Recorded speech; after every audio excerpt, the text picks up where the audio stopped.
자, 오늘은 전산회계 2급 기출문제풀이를 해보겠습니다.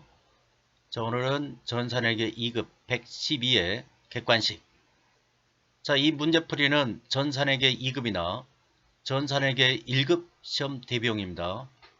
객관식 기출문제 5회분, 그러니까 112회, 113회 이렇게 해서 5회분만 문제풀이 하면은 합격할 수 있다. 이런 자신감을 가지고 문제풀이를 하시기 바랍니다. 자, 오늘은 112의 전산회계 2급 객관식 문제풀이를 해보겠습니다. 그래서 1번 다음 중 손익계산서에 대한 설명으로 옳지 않는 것. 손익계산서는 재무제표다. 맞죠? 2번 재산법을 이용하여 당기순손익을 산출한다. 틀렸어요. 이 재산법이란 뭐냐면은 재산법은 여기 나오죠. 재무상태표의 기초자본과 기말자본 이것을 이용해서 당기순이익을 구하는 방법이죠. 재산법은 재무상태표를 이용해서 당기순손익을 산출하는 거예요. 그래서 2번이 틀렸어요. 그래서 여기 답을 보면은 손익계산서의 총비용과 총수익을 비교해서 당기순손익을 구하는 방법은 손익법. 그러니까 손익법은 손익계산서예요. 그 다음에 재산법은 기초자본과 기말자본을 비교하여 당기순이익을 계산하는 방법. 자, 기초자본과 기말자본은 재무상태표 있죠. 그래서 답은 2번이 틀렸고, 자, 문제를 이렇게 풀어보시면은 손익계산서의 당기 총수익이 500, 총비용이 400이다. 그러면 당기 손익은 100만원이죠. 100만원. 재무상태표의 기초자본은 800, 기말이 900이다. 그럼 100만, 800에서 시작해서 기말이 900이 됐으니까 100만원이 증가됐죠. 그래서 당기 순손익은 100만원. 이렇게 계산한 것이 재산법이다. 아시겠죠? 그래서 1번의 답은 2번이고 3번 일정한 기간의 경영성과 손익계산서는 일정 기간 되게 1년이죠. 1년 경영성과 수익과 비용을 나타내는 보고서 맞죠? 4번 손익계산서 등식은 총비용은 총수익 플러스 당기순손실. 자, 여기 이 표를 그려놨어요. 총비용이 900 총수익이 500이다. 그러면 수익이 500인데 비용이 900이니까 손실이 400 맞죠? 그래서 대차를 맞추기 위해서 총비용은 총수익 플러스 순손실. 그래서 이 등식이 이렇게 맞죠? 그래서 합계가 900 이렇게 되니까 이 말은 맞는 표현이다. 두 번째로 총비용 플러스 당기순이익은 총수익이다. 자, 총수익이 800이에요. 근데 총비용이 500이다. 그러면 순이익은 300. 그래서 등식이 총수익 800은 총비용 플러스 순이익. 그래서 800. 맞죠? 그래서 이 표현도 맞는 표현이다. 그래서 답은 2번이 확실히 틀렸어요. 다음은 2번. 다음 자료를 통해 알 수 있는 예상매입금 단기 지급액을 물어봤어요. 기초가 6만원. 단기 예상매입 증가가 30만원. 예상매입금 중 매입반출, 반품이죠. 반품은 빼기. 기말에 예상매입금이 12만원일 때 단기 지급액은 얼마인가? 이렇게 물어봤어요. 자, 이때는 T계정을 그려야 돼요. T계정을 그려서 문제를 푸셔야 된다. 이렇게 말로 풀면은 절대 안 되지만 이렇게 하면 실력이 어려운 문제 나오면 이렇게 못 풀어요. 말로 풀면 안 된다. 자, 예상매입금 T계정을 그려가지고 예상매입금 T계정을 그릴 때는 기초가 증가하는 쪽이에요. T계정에서 증가하는 쪽에 기초 간다. 부채 증가는 대변이죠. 그러므로 기초가 대변에 온다. 그 다음에 증가 대변 맞죠. 그래서 기초 잔액이 6만원. 예상매입금 증가가 30만원. 그래서 대변은 36만원이고 매입 반출은 반품이에요. 그럼 예상매입금 감소죠. 그래서 3만원. 지급액은 뭘로 해요? 기말이 12만원이래요. 그럼 36만원에서 3만원 빼고 12만원 빼니까 답은 21만원이네. 이렇게 T계정을 그려서 계산하는 연습을 많이 하시기 바랍니다. 다음은 문제 3번. 다음 중 영업이익에 영향을 미치지 않는 것. 자, 영업이익은 이렇게 계산이 되죠. 매출에서 매출원가를 빼면 매출총이익. 매출총이익에서 판관비를 빼니까 영업이익 나오죠. 그 다음에 영업이익 밑에 영업의 비용이 나온다. 그래서 영업이익에 영향을 주는 이 네 가지예요. 매출, 매출원가, 매출총이익, 그 다음에 판관비. 이 네 가지가 영업이익에 영향을 주고, 영업이익 밑에 있는 영업의 비용, 언더 더 라인이죠. 영업의 비용은 영업이익과 무관하다. 영향을 주지 않는다. 그래서 영업이익에 영향을 미치지 않는 이자비용. 이자비용은 영업의 비용이죠. 이자비용이 아무리 많아도 영업이익과는 무관하다. 그래서 답은 1번이에요. 매출원가. 자, 매출원가는 영업이익에 영향을 주죠. 접대비. 이게 이제 계정가격이 바꿔졌죠. 업무 추진비로. 업무 추진비로 바꿔졌어요. 업무 추진비는 판관비죠. 판관비. 판관비가 커지면은 영업이익은 작아지죠. 세금과 원가도 판관비예요. 그래서 이 문제는 판관비인가 영업의 비용인가 이것을 구분하는 문제예요. 그래서 시험에 잘 나와요. 그래서 답은 3번에 1번이 이자비용 이게 맞고 4번 다음 중 결산 수정분계 대상 항목 또는 유형으로 적합하지 않는 것. 결산 수정분계를 물어봤어요. 이것은 12월 31일 날 하는 거죠. 12월 31일 날 하는 거. 그래서 1번 유형자산 처분. 유형자산 처분은 기말까지는 기다리는 건 아니죠. 이거는 기중에 얼마든지 할 수 있죠. 그래서 답은 1번. 수익과 비용의 이연. 수익과 비용의 이연과 예상. 또는 기말에만 하는 거죠. 현금 가부족. 현금 가부족 계정은 잔액정리. 이도 기말에만 한대. 매출채권에 대한 대손 충당금 설정. 기말의 결산 수정 분계 사항이다. 그래서 답은 1번이 확실히 틀렸어요. 그 다음에 문제 5번은 다음 중 유형자산이 아닌 것. 자, 유형자산은 사용해서 수익을 창출할 목적이래요. 눈에 보이는 형태가 있는 자산이죠. 그래서 토지, 공장용 토지는 유형자산 맞죠? 영업부 사용 차량 운반구 맞잖아요. 그 다음에 상품 보관용 창고, 건물이죠. 건물 맞죠? 본사 건물의 임차보증금 기타 비유동자산 임차보증금 기타 비유동자산. 자, 이런 문제를 좀 헷갈린다. 그랬을 때는 K랩 있는 계정과목 및 저기동력 계정체계를 가세요. 여기 이 객관식 문제 풀 때는 이 계정과목 및 저기동력을 이렇게 띄워놓고 문제를 푸시는 게 좋다 이거죠. 그래서 반드시 이런 문제가 한 문제 나와요. 그래서 여기 보면은 계정체계에서 당좌자산, 재고자산 이렇게 쭉 나오잖아요. 그래서 기타 비유동자산 가면은 임차보증금 이렇게 나오죠. 임차보증금 나온다. 아니면은 잘 모르겠다. 그럼 컨트롤 F 해가지고 임차보증금. 그럼 임차보증금이 기타 비유동자산에 나온다 이거죠.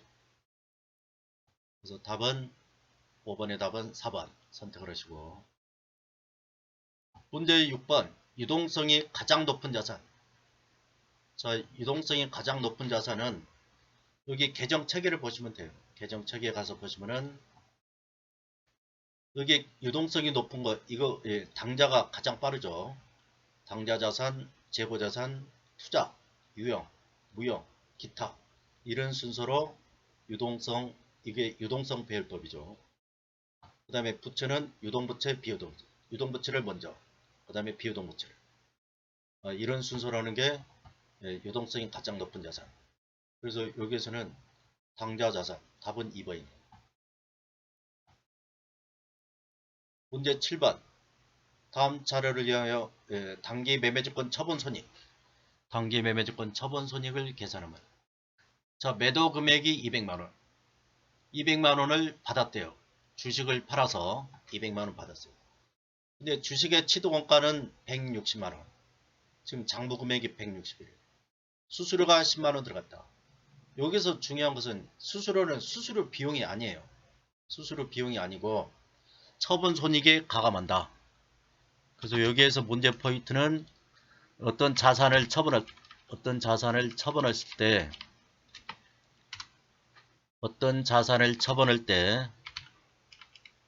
이게 모든 자산을 처분 시 처분 수수료는 처분 손익에 가감.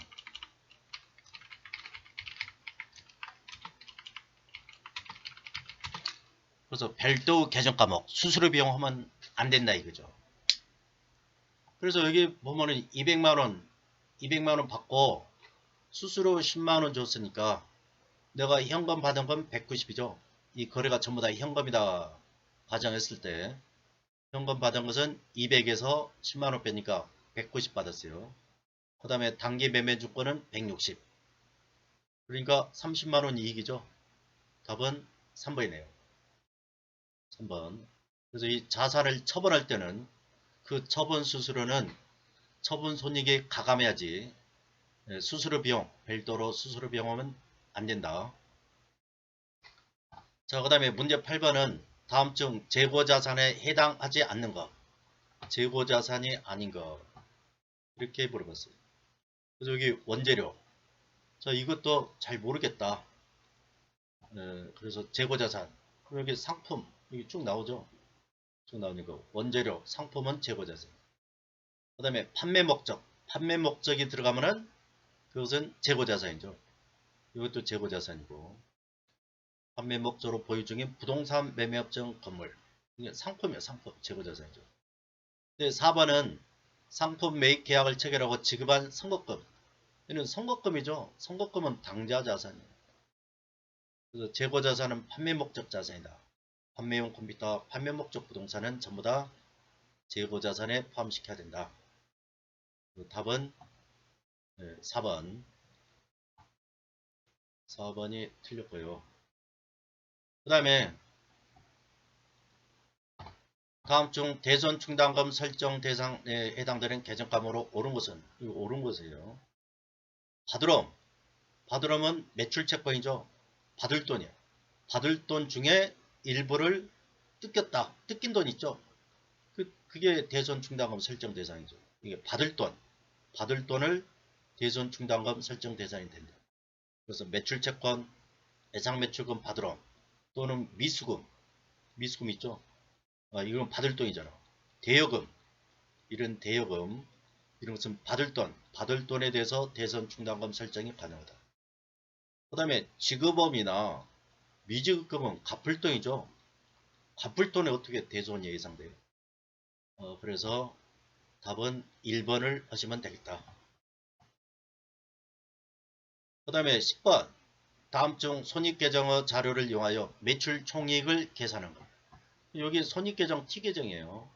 여기 손익계정의 T계정인데 말 그대로 매출은 총매출을 나타내고 매입은 매출원가예요. 그래서 80에서 60만원 빼니까 20만원이 매출 총이익입니다. 이렇게 계산하면 돼요. 그래서 답은 3번이고 11번. 다음 중 일반 기업의 기준상 재무제표에 해당하는 것은 재무제표. 그래서 재무제표가 뭐냐? 재무제표는 재무상태표, 손익계산서, 현금 흐름표, 자본 변동표, 그 다음에 주석이죠. 주석. 그래서 주석은 재무제표에 포함한다. 예전에 김일성 주석 재무제표에 해당된다. 이렇게 암기를 하셔야 돼요. 그래서 1번 재무상태표 손익계산서 맞죠? 답은 1번이네. 주기요? 주기도문은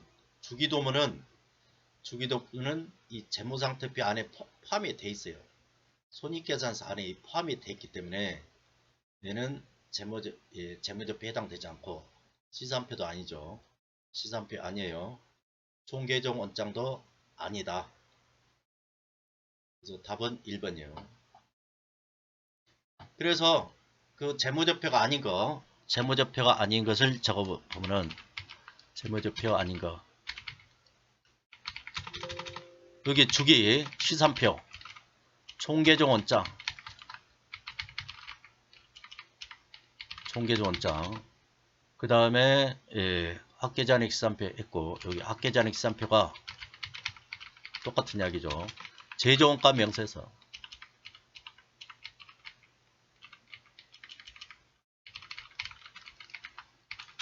그 다음에 이기념 처분계산서. 이런 것들은 재무제표가 아니다. 암기를 해주셔야 돼요. 시험에 자주 나오죠. 그 다음에 12번 다음은 기말의 재무상태표 계정별 전액이다. 기말 자본은 얼마냐. 이것도 T 계정을 해야 돼요. 이렇게 풀면 안 돼요. 이렇게 풀면은 어려운 문제 나오면은 응용 능력이 확 떨어진다. 그래서 T 계정을 그려가지고 현금은 자산이죠. 차비야. 그래서 10만원. 선수금은 부채요. 부채 대변이죠. 30만원. 단기 차입금이요. 부채요. 그래서 대변 10만원. 상품은 차변이죠. 차변에 100만원. 상품은 자산이니까 차변에 적어야 돼요. 애상매금이요. 부채요. 부채는 대변. 그래서 차변은 자산의 합계. 자산 합계가 110만원이고 대변은 부채 플러스 자본의 합계. 그래서 이것도 이게 110, 차변이 110이면은 대변도 110이 돼야 되죠. 이게 뭐예요? 차변 합계와 대변 합계는 항상 일치하더라. 대차 평균 원리죠. 대차 평균의 원리. 그래서 대차 평균 원리에 의해서 대변도 110이 돼야 돼요. 근데 선수금은 30, 단기 차입금은 10만원, 애상매입금은 20만원. 이렇게 빼니까 60을 차감해줘. 110에서 60을 여기 60이니까 차감하니까 답은 50만원입니다. 답은 2번. 이렇게 문제를 풀어주시고 그 다음에 13번 다음 중 감가상각 감가상각에 대한 설명으로 틀린 것은 감가상각 자산이 사용 가능한 때부터 감가상각을 시작한다. 사용 가능해요. 취득할 때부터가 아니라 사용할 때 감가상각을 시작한다. 정액법은 내용연수 동안 매년 일정한 상각을 인식하는 방법이다. 맞죠? 정액법은 매년 일정한 금액. 2번은 맞는 이야기고 3번 자본적 지출액은 감가상각표를 계산하는 데서 고려 대상이 아니다. 자본적 지출은 자산 처리예요. 자본적 지출은 자산 처리되어 감가상각함으로써 비용 처리가 된다. 그래서 3번이 틀린 말이에요. 자본적 지출은 자산 처리하고 그 다음에 감가상각함으로써 비용 처리되죠. 정률법으로 감가상각하는 경우 기말의 장부가액은 우하향 그래프 곡선 형태를 나타낸다. 그래서 그림을 보시면은 그림을 이와 같이 보시면은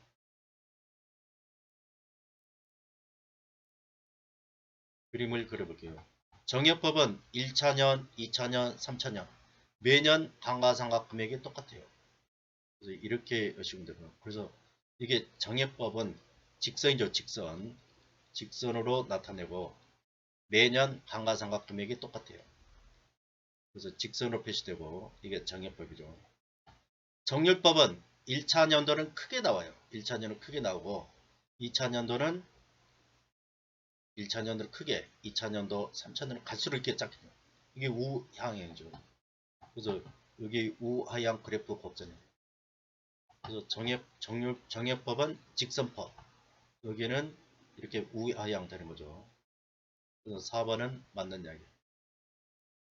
그래서 자본적 지출하고 수익적 지출인데 수익적 지출은 즉시 비용 처리되고 자본적 지출은 자산 처리된다. 그 다음에 기말에 감가상각되어서 비용 처리된다. 그래서 답은 3번이 틀렸죠. 그 다음에 14번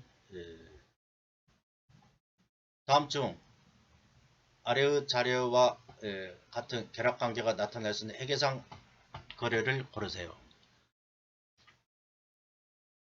그래서 여기에 자산의 증가, 수익 발생, 자산의 증가, 수익 발생. 그러면 이런 회계상 거래를 찾으래요. 그러면 1번은 분결해 보면 판매용 물품을 예상으로 사왔다. 그러면 상품이죠. 상품이고 대변의 예상 매입금. 여기는 자산의 증가네. 자산의 증가, 부채 증가. 1번은 틀렸어요. 2번 전월에 발생한 예상 매출금을 현금으로 해줬다. 자변의 현금, 돈 들어왔대요. 그 다음에 대변의 예상 매출금. 이러니까 자산의 증가, 얘도 자산의 감소죠. 자산의 감소. 한쪽은 자산이 증가됐고 그 다음에 자산의 감소. 됐죠? 3번 직원의 가불금을 보통예금 계좌에서 인출하여 지급했다. 지급하였다. 가불금 줬대요. 가불금은 단기대금, 그 다음에 보통예금. 이것도 마찬가지죠. 단기대금 자산의 증가, 대변의 자산의 감소. 4번 보통예금에 대한 이자에 대해서 보통예금 계좌로 입금돼 돈 들어왔대요. 그러면 보통예금 자산의 증가, 그 다음에 이자 수익 발생 30만원. 그러면 답은 가장 정확한 것은 4번이죠. 4번. 답은 4번이에요. 문제 15번은 다음 중 계정별 원장의 가로에 들어갈 계정과목으로 적합한 것은. 그래서 여기 보니까 이게 자산이냐 부채냐 자본이냐 판단을 해야 돼요. 그래서 여기 보니까 정기월 기초가 대변에 있죠. 정기월 기초가 대변에 있죠. 그래서 이게 기초가 대변에 있다는 것은 증가하는 쪽이 기초가 온다 했죠. 그래서 여기 보시면은 정기월 잔액이 대변에 표시되는 계정은 부채 또는 자본이다. 그래서 여기는 증가하는 쪽이 대변에 오는 것은 부채를 나타내는 거죠. 부채. 여기 기초가 여기 왔기 때문에 부채. 그래서 부채를 찾으라. 미수금은 자산이죠. 미지금 부채. 답은 2번이네요. 그래서 미지금을 넣으니까 미지금 기초가 20만원인데 이때 차량을 사면서 60이 증가했어요. 그래서 총 80만원의 미지금 잔액이 있는데 당자예금 현금 갚아서 그 다음에 기말 잔액은 35만원입니다. 이렇게 말할 수 있죠. 선거금 자산이요. 예상매출금 자산. 그래서 여기는 정기월이 어디 있어요? 차변에 있죠.